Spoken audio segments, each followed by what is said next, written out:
Magandang araw mga kaibigan. Samahan niyo po akong muli para sa isang kwento ng pag-ibig na tiyak nakapupulutan ng aral at magpapaantig sa inyong mga puso. Pero kung bago ka pa lamang ay pakilike po ng ating video. Pakiclick ng subscribe button, gayon din ang bell icon para lagi kang updated sa mga susunod ko pang upload.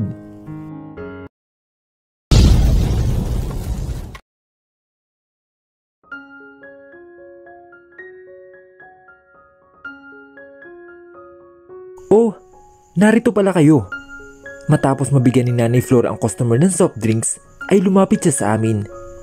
Nagmano kami ng anak ko sa kanya at saka umupo sa bakanting upuan.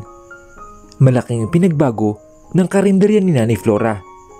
Noon ay maliit pa lamang ito at wala pang masyadong gamit. Pero ngayon ay umasenso na at malawak ng karinderya. May malaking TV at iba pang appliances na nagagamit sa karinderya. May sariling parking lot si Nanay Flora na lalo na't may mga kumakain din na minsan ay may mga motor na dala. Ngayon lang yata kayo bumisita ulit. Natutuwang sambit ni Nanay Flora. Tumango ako. Oo nga po. Kumain kayo. Nilingon niya ang anak ko na nakatingala sa palabas sa TV. Elizabeth, iha. Gusto mo bang kumain? Umiling ang anak ko. Sa bahay na lang po. Busog pa po ako eh. Bumuga ako ng hangin at akmang magsasalita na sana nang biglang tumunog ang phone ko. Akala ko ay si Mateo ang tumatawag pero napatuyo ako nang nakita ko na si Michelle ang nasa screen. Nagpaalam na ako kay Nanay Flora para sagutin ang tawag ng matalik kong kaibigan. Hello? Trisha? Nasaan ka ba? Bigla akong kinabahan dahil sa taranta ng kanyang boses. Para siyang natatakot o baka natatakot siya para sa akin. Trisha, kailangan mo nang umalis dyan. Alam ko na ang lahat. Pinaimbestigo ko ang boyfriend mo and I found out that he is... Kumalabog ng mabilis ang puso ko. Naghahabol ako ng hininga. Ano ang meron kay Mateo? He is Diego. Confirm na confirm. Parang tumigil ang mundo ko dahil sa aking narinig. Gusto kong matawa at isipin na baka nahibang lang si Michelle. Pero kasi... Trisha, kilala ka niya. Kilala ka niya simula pa lang. Kaya ka siguro ginawa na girlfriend niya. He is after you. And I don't think he genuinely loves you. Maybe he was after you at first, pero siguro alam na rin niya na siya ang ama ng anak mo. Baka kinukuha niya ang loob ng anak mo, Trisha. Nanginig ang tuhod ko sa kanyang sinabi. Michelle. Nanghina ako. Nangilid ang luha ko sa aking mga mata. At nalaman ko rin, he is about to marry Jelay. Siya yata ang fiancé batay sa article. This is a legit article, Trisha. Pwede tayo magkita para sabihin at ipakita ko sa iyo ang mga nalalaman ko. Tuluyan ang tumulo ang luha ko sa aking mga mata. Tinakpan ko ang bibig ko upang hindi ako mapahagulhol. Trisha, maniwala ka sa akin. Siya si Diego Lopez. Yun ang kanyang totoong pangalan. I met him and he literally approached me before, kaya sobrang gulat ko noong birthday ni Elizabeth. He's not good for you, Trisha. Binayaran niya ang magulang mo so that he can have you. Iyon ang unang plano niya. Siguro habang wala kang kalam-alam ay pinadi-A test na niya ang anak mo. Ang tagal ko na nagdududa. Ang tagal-tagal na. Natatakot ako. Mateo is Diego? He's after your hidden child, Trisha. Naghihintay siya ng pagkakataon na mahulog ka ng tuluyan sa kanya para makuha niya ang anak mo. Michelle, I am telling the truth. I hired someone to spy him, Trisha. Hindi kasi talaga ako mapanatag. He is not a good person. Pero hindi niya ba ako mahal? Kung mahal niya ako, ay matatanggap ko naman iyon. Hindi ko naiisipin na siya si Diego kung totoo na mahal niya ako. I will still fight for him. Kahit ayaw ng pamilya niya sa akin. Kung mahal niya talaga ako, pero ang sakit isipin na may ganun pala siyang plano. Kaya pala hindi niya ako tinitigilan dati kasi kilala niya ako. Kukunin niya ang anak ko? At ano? Magpapakasal sila ni Jelay? Kumuyom ang kamo ko. Plano ko na makipagkita kay Michelle. Hindi ko muna pinahalata na may nalalaman ako. I will confirm it on my own. Nang ibinaba ko ang tawag ay nanghina ako. Napaupo ako na hindi umupo sa lupa ang puwet ko. Niyakap ko ang mga tuhod ko at tahimik na lumuluha. Grabe, ginawa ko ang lahat para maprotektahan ang anak ko. Lumayas ako sa amin para hindi na maging pabigat at ayaw ko na ipalaglag ang anak ko. I raised my own child on my own tapos kukunin lang sa akin? Kung totoo nga iyon, ang kapal na mukha mo, Mateo. Hindi na muli tumawag o nag-text man lang si Mateo sa akin matapos ko siyang hindi sagutin sa kanyang ilang beses na text at ilang beses na tawag. Gusto kong malaman agad-agad at gusto ko na rin magdesisyon. Kung mahal niya ako, siguro tatanggapin ko ang ginawa niya kasi mahal niya ako at mahal ko rin siya. Pero paano kung hindi? Paano kung ang anak ko lang talaga ang habol niya sa akin? O baka naman ay may iba pa siyang agenda. Kung siya si Diego, kilala ko ni Diego. Wala namang namamagitan sa aming dalawa bukod sa naka one night stand ko siya at nabuntis niya ako. Si Mateo ay boyfriend ko. Ilang buwan na kami at masyado nang malalim at seryoso ang relasyon naming dalawa. Tanggap niya ang anak ko at ipinaglaban niya ako sa magulang niya. Pero ano ba talaga? Nabilog lang ba ako? Iyon ang hindi maalis sa isip ko nang gumabi na. Yakap-yakap ko ang tuhod ko habang nakaupo sa kama. Ang anak ko ay mahimbing na nakatulog sa tabi ko. Tinatanong niya rin sa akin pag-uwi kung tumawag ba ang daddy niya. Nagsinungaling na lamang ako na wala. Sinabi ko na lamang na busy si work si Mateo para hindi na muli magtanong ang anak ko sa akin. Ito ang isa sa mga kinatatakutan ko. Paano kapag si Mateo talaga ang tunay na ama ng anak ko? At kapag nalaman ni Elizabeth na si Mateo ang daddy niya, sasama ba siya kay Mateo? Paano ako? Tumingala ako sa kisame kasabay ng pagtulo ng luha ko sa aking mga mata. Bukas, kukumpirmahin ko sa sarili ko. Marami pa akong dapat gustong malaman. Gusto ko rin makipagkita kay Michelle. Tumango ako sa aking sarili at saka pinunasan ko ang luha na tumutulo sa pisngi ko. Kinabukasan ay hindi ko sinama si Elizabeth. Wala siyang pasok ngayon at gusto niyang sumama sa akin. Pero sinabi sa kanya na wag na lang dahil busy si Mateo at saka ako. Natatakot ako sa gagawin ko. Ayoko madamay ang anak ko. Sa totoo lang ay gulong-gulo na ako. Nagsimula rin akong questionin ang pagmamahal ni Mateo sa akin. Nagdududa na ako. Na-realize ko na hindi ko pa rin talaga siya kilala. Narito ako ngayon sa opisina ni Mateo. 1 linggo na matapos tanggapin ko ang kanyang alok bilang kanyang sekretarya. Trisha, hindi ko nilingon si Mateo. Sa halip ay sinilip ko ang schedule niya ngayon. Nakita ko sa gilid ng mata ko na nagsusumamo ang kanyang mata. Umaasa na lilingon ako sa kanya pero hindi ko ginawa. Tumikim lang ako at nag-scroll sa iPad. May meeting po kayo ngayon with Mr. Guevara. Sabi ko sa kanya. Cut the crap, Trisha. Talk to me. Kumunot ang noo ko at binalingan ko siya. Nakita ko na nagtiimbag ang siya. Huminga ako ng malalim. Nasa working hours tayo ngayon, Mr. Mateo. Ilang minuto na lang ay magsisimula na po ang meeting ninyo. Umigting ang kanyang panga at umiwas ng tingin sa akin. Ilang beses ko siyang nakitang lumunok at nang dumapo ang mata ko sa kanyang kamay na nasa lamesan niya ay kita ko ang pagkuyom nito. Napalunok ako at nag-iwas na lamang ng tingin. After my meeting, we will talk, Trisha. Tumayo na si Mateo sa kanyang swivel chair. Pagkatapos ng meeting niyo with Mr. Guevara, ay may meeting ka ulit with Mr. La Chica. Reschedule that. I want an hour with you, Trisha.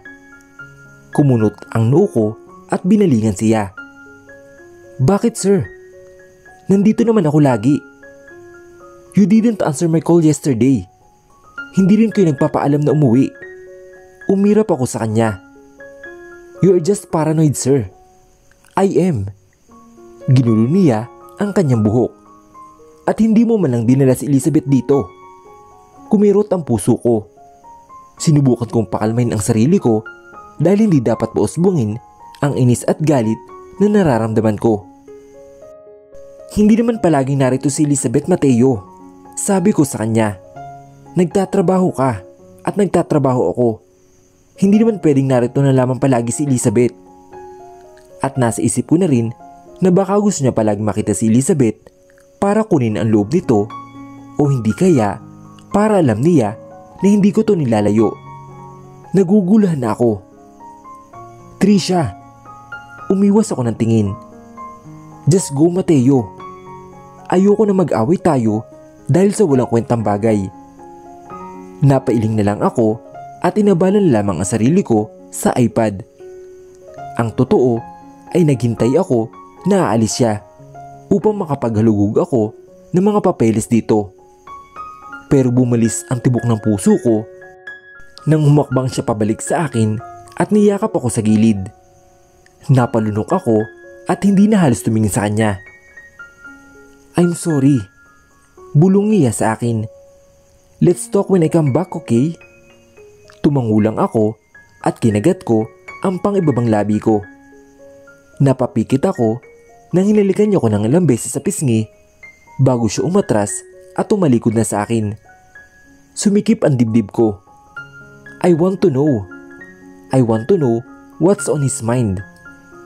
Gusto kong malaman kung ano ba talaga ang nararamdaman niya para sa akin. He's very vocal for his feelings. Pero ngayon, nagdududa na ako sa mga tatamis na salita na lumalabas sa kanyang labi. Nang nakalabas si Mateo ay nakahinga ako ng maluwag. Binaba ko ang iPad ko at nagpalingalinga. Lumapit ako sa may desk niya at binuksan ang may drawer. Wala akong nakita kundi puro papel. Ang sabi ni Michelle ay baka may makita ako sa opisina ni Mateo. Puro papel lang ang mga nakikita ko. Ilang minuto ang ginugol ko. Bumilis ang tibok ng puso ko nang nakita ko ang kumpleto niyang pangalan sa isang nakatagong magasin. He is too private na kahit sa akin ay hindi niya man lang sinabi. Sa sobrang panghihina ko ay napaupo ako sa kanyang swivel chair. Diego Lopez. Iyon ang kanyang tunay na pangalan. Tama si Michelle. Tama siya sa parte na iyon. Ibinili ko sa drawer ang magazine at ako mang isasara na sana nang may mapansin ako na isang envelope. Napalunok ako at nagdadalawang isip na kunin ito. Nang akma ko na itong kukunin ay tumunog ang telepono sa gilid ng desk ni Mateo. Nawala ang atensyon ko sa envelope at agad lumapit sa telepono upang sagutin ang tawag. Mateo! Hindi pa man ako nakapagsalita ay boses ng babae ang bumungad sa akin. Pamilya ito. Sino ito? Si Jelay? Napalunok ako. Mateo, nandyan ka ba? Napag-isipan mo na ba ang sinabi ko? Don't worry. I won't harm your daughter. Just let me spend her time with me. Umawang ang labi ko. Hello, Mateo? Why are you ignoring me again? Gosh! Bye! And the call ended. Maingat na inilapag ko ang telepono pabalik sa lalagyan at natulala saglit. Jelay? I thought he got rid of her. What happened? Nag-uusap pa rin ba sila? At ano? Gusto niya magkaroon ng time sa anak ko? Kumuyom ang kamao ko at halos dumugo ang labi ko sa sobrang din ng pagkakagat ko. Naibaba ko ang tingin muli sa envelope na nasa drawer. Yumuko ako upang kunin ito. Hindi ko man alam kung ano ang laman nito pero kukuhanin ko ito. Sinara ko ang drawer at huminga ng malalim. Trisha, sinubukan kunin ni Mateo ang atensyon ko habang kumakain kami sa loob ng opisina niya. Hindi sana ako sasabay, ngunit naabutan niya ako. Hindi ko akalain na madali lang pala siya natapos. Kinagat ko ang cordon bleu bago ko siya tiningnan. Bakit? Nanlumo siya. May problema ba tayo? Inangatan ko siya ng kilay ko. Ano sa tingin mo, Mateo? Kinagat niya ibabang labi niya at bumuntong hininga. I am so sorry, okay? If I medyo upset. Hindi naman kita pinagdududahan. I was just mad. Saan ka galit? Sa akin? Agad siyang umiling. Never mind. Yumuko siya. That's why I'm so sorry. Kung mahal mo ako, pagkakatiwalaan mo ako. Nanginig ang boses ko. Hindi ko na talaga alam, Mateo. Kung may problema kayo ng pamilya nyo, huwag mo na sana akong idamay. Kumirot ang puso ko. Halos ayoko nang kainin ang natitirang pagkain dahil para ako nawalan ng gana. Uwi muna ako sa bahay, Mateo. Namilog ang mata niya. Bakit? Kumuyom ang kamo ko. Anong bakit? Namimiss ko na ang anak ko. Kailangan ako ng anak ko. Anak ko, si Elizabeth. Diniin ko ang salitang anak para ramdam niya. Responsibilidad ko siya at kailangan ko siyang bantayan. Tumangutango si Mateo at nagbaba ng tingin. I don't get you, Trisha. Akmang susubo na sana ulit ako nang biglang tumunog ang telepono ni Mateo. Nagkatinginan kaming dalawa. Medyo kinabahan ako dahil baka si Jelly ito at sasabihin niya na bakit hindi siya nagsalita sa tawag. Pero hindi ko pinagsisisihan iyon. Malamang, narito ako sa opisina. Sino naman ang sasagot? Ang desk? Kumunot ang noo ko nang umiling lang si Mateo at nagpatuloy lamang sa kanyang kinakain. Why don't you answer the phone, Mateo? We're eating, Trisha. Baka importante. Rason ko sa kanya. Alright. Tiningnan niya muna ang reaksyon ko bago siya tumayo at naglakad patungo sa desk niya. Nag-iwas ako ng tingin at uminom na lamang sa bottled water. Hello? Napatingin ako kay Mateo. Nakakunot na ang kanyang noo ngayon at binilingan niya ako. At nakita ko ang pagputla ng kanyang labi. Naiangat ko ang gilid ng labi ko dahil sa kanyang reaksyon. Siguro si Jelly nga ito. I smell bitterly. Hindi ko na tinapos ang pagkain ko dahil nawalan ako ng gana. Nang matapos kausapin ni Mateo ang nasa linya, ay lumapit siya sa akin na putlang-putla na ang labi. Ngumiti ako sa kanya at iniligpit ng kinainan ko. Trisha, you have a girlfriend, Mateo. Narealize mo ba na mas maganda si Jelly na lamang ang nasa posisyon ko ngayon? Namilog ang mata niya. Of course not. Sinubukan niyang lumapit sa akin pero pinigilan ko siya. Diyan ka lang, Mateo. Umiling ako sa kanya. Ubos-bong ang emosyon ko. But if you want to end our relationship, mas mabuting mas maaga para maaga mamulat ang anak ko. Dumilim ang paningin ni Mateo. We will not going to break up. Ano bang pinagsasabi mo? Then stop what you're trying to do. Ano bang akala mo sa anak ko? Pasa-pasahan? Why would I let my innocent daughter spend her time with your freaking girlfriend, whoever she is to you? Anak mo ba ang anak ko? Lumabas na talaga ang inis at galit ko. You are just my boyfriend, I shouted. Kita ko na nagulat siya sa sinabi ko. You are not my husband, Mateo. You are not the real father of my daughter. Hindi ko gusto ang mga gawain mo, Mateo. You think I will let you control everything just because I let you father to my daughter? Nangilid ang luha ko sa aking mga mata. Trisha, that's not it.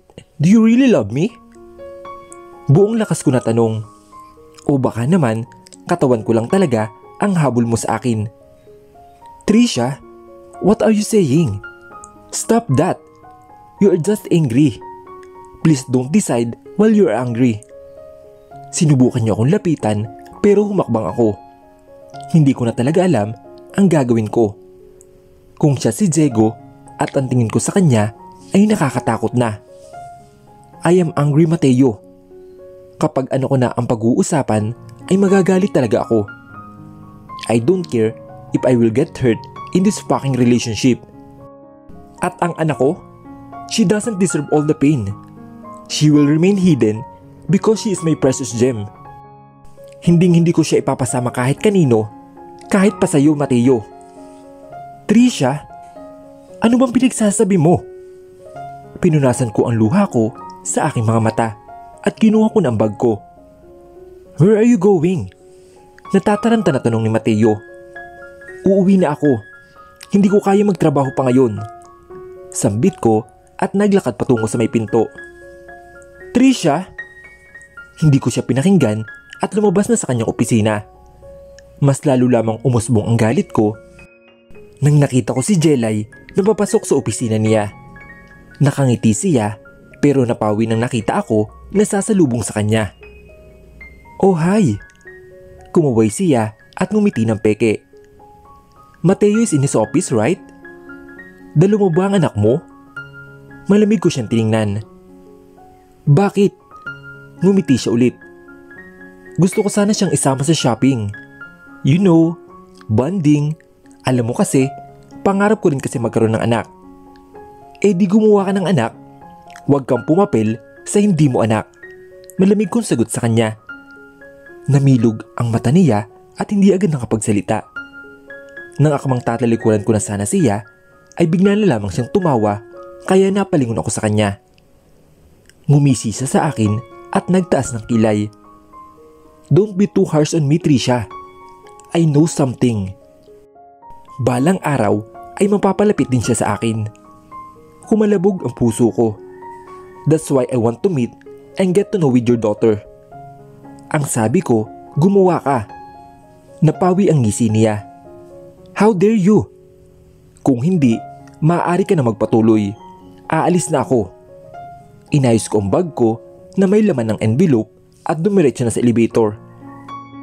Pumikit ako at hinayang unti-unti bumagsak ang mga luha sa aking mata. Hindi ko muna ginilaw ang envelope. Hindi ko muna ito pinakialaman dahil natatakot ako. Baka ma-disappoint lang din ako na baka mga papeles lang ito ni Mateo sa kumpanya niya. Pero umaasa ako na baka importanteng dokumento ang narito. Mommy, bakit hindi na po pumupunta si Daddy dito? Ayaw na ba niya sa atin? Natauhan ako sa aking pag-iisip nang gumapang ang anak ko sa kama patungo sa akin. Ngumuso siya at kitang-kita ko ang lungkot sa kanyang mata. Busy lang ang daddy mo, anak. Hinaplos ko ang kanyang pisngi. Huwag ka nang malungkot. Aalis tayo bukas. Kumunot ang noo ng anak ko. Saan po tayo pupunta, Mami? Pinisil ko ang kanyang pisngi. Pupunta tayo sa Tita Michelle mo. Nagliwanag ang mata ng anak ko at napatalon-talon pa siya sa kama. Talaga po, Mami? Tumango ako. Yes, anak. Tayo naman ang babiyahe para kay Tita Michelle. Yehey! Excited na po ako, Mami. Maligayang sambit ng anak ko habang pumapalakpak pa. Napangiti ako at saka hinalikan ng anak ko sa noo. Kung ano man ang malalaman ko, dapat ay handa ako sa posibleng mangyari. Dapat handa na ako sa maaaring malaman ko tungkol kay Mateo. Hindi pa rin ako desidido sa totoo lang kaya makikipagkita ako kay Michelle. Kapag nag-aaway kami ni Mateo, ay siya ang palaging sumusuyo sa akin. Hindi niya talaga ako tinitigilan hanggat hindi kami nagkaayos. Pero ngayon, wala akong nakita na Mateo sa amin. Siguro ay may date sila ni Jelay since nakita ko si Jelay nang papalis na ako. Kumurot ang puso ko at para akong sinaksak ng paulit-ulit. Ang lalim na. Ang lalim na itong nararamdaman ko para sa kanya. Hindi ako vocal sa nararamdaman ko. Nahihiya akong express. Sa totoo lang, may konting guilt din ako sa aking nararamdaman. Hindi ako expressive na tao at minsan hindi ko rin alam kung paano ko ipapakita sa kanya. Kinaumagahan ay maaga kong nagising. Kausap ko si Michelle sa phone at sinabi ko sa kanya na gusto ko ngayon kami magkita. Gosh, Trisha, dadalhin mo ba si Elizabeth? Tumango ako at nagligpit ng ilang gamit sa maliit na bag. Oo, maybe we will stay in your place for weeks. Napasingap si Michelle sa kabilang linya. Wait, hindi ka ba natatakot? Paano kapag nalaman ng parents mo na narito ka? Kinagat ko ang ibabang labi ko. Wala naman siguro silang pakialam sa akin and I will not let myself exposed to everyone. Hindi naman ako gagawa ng katangahan para sirain ang imahe nila. I know that they are doing fine since I left. Hindi na dapat nila ako pakialaman. Nakinig lang si Michelle sa akin. Sinara ko ang zipper sa bag at bumuntong hininga. I just want to know the truth, Michelle. At pagkatapos nun ay magdidesisyon na ako. Lumala na talaga? Napailing na lang ako. Naguguluhan ako kay Mateo. Naguguluhan ako sa sarili ko. Paano kung siya talaga? Siya naman talaga, Trisha. Siya ang lalaking nakabuntis sa'yo. Ano ba talagang plano niya? Hindi ko mapigilan na magtanong. Kung hindi niya man pala ako mahal, kung wala naman pala siya na nararamdaman sa akin. Ano ba talaga ang main agenda niya at nilapitan niya ako? Let's not talk about it through phone. Maghahanda na rin ako para masalubong kita. Michelle, whatever it is, Trisha, huwag ka sana magdesisyon na pagsisisihan mo sa huli. Maybe Mateo made something wrong, but he made you happy. Although, tutol ako sa kanya, I can see that he really cares about Elizabeth. Hindi na ako nagsalita at napayuko na lamang. Maganda ka na riyan. I will prepare something para kapag nakarating na kayo rito ay makakain kayo mag-ina. Maraming salamat, Michelle. You're welcome. And she ended the call. Binaba ko na ang phone ko at tumayo mula sa pagkakaupo. Nang nagtungo ko sa kusina ay nakita ko na nagtitimpla ng kape si Nanay Flora. Oh, bibisita ka sa kaibigan mo? Tanong ni Nanay Flora na hindi ako tinitingnan. Opo, may gusto lang po akong malaman. Kung hindi mo mamasamin, Iha, tungkol saan ba yun? Napalunok ako. Nagdadalawang isip ako na sagutin ng kanyang tanong. Pero sa huli ay sinagot ko na lamang. Tungkol po sa totoong tatay ng anak ko. Napasingap si Nanay Flora at binalingan ako.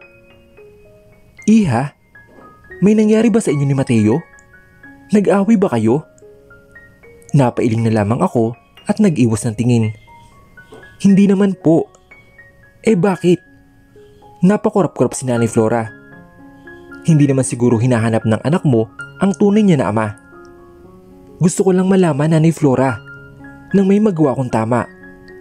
Dahil para sa akin, wala akong ginawang tama ngayon.